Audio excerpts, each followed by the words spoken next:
going to show you how to make a gorgeous butternut squash soup, and this is going to be made in the slow cooker, so ideal for the weekend when you're out and about or even in the midweek. It's a really cheap, budget-friendly meal for the family. Just serve it with some crusty bread and it's gorgeous.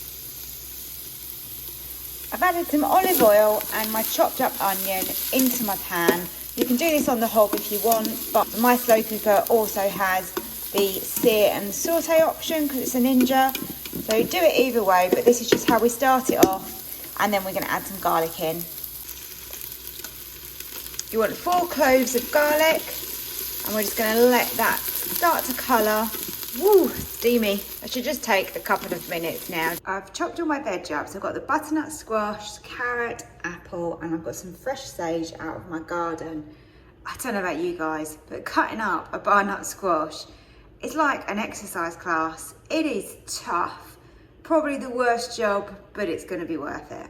Next, I pop in 2 cups, which is about 500 ml of vegetable stock. I've added the veg, so give that a good stir around into that stock.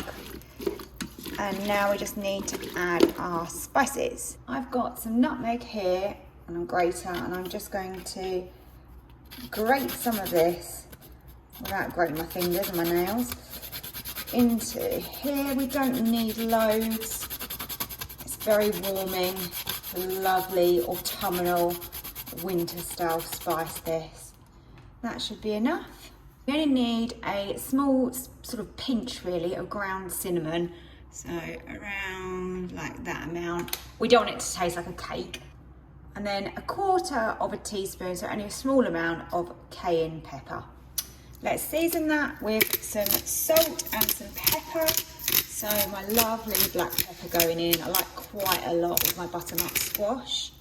And then just a small pinch of salt going in. Tiny bit more actually.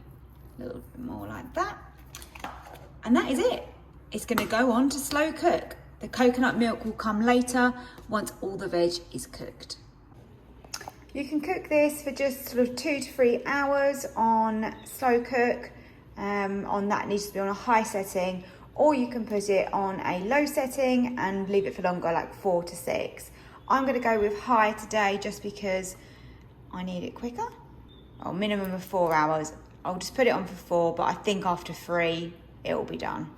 My vegetables are all soft now, so we're just going to blend this, then we can add the coconut milk.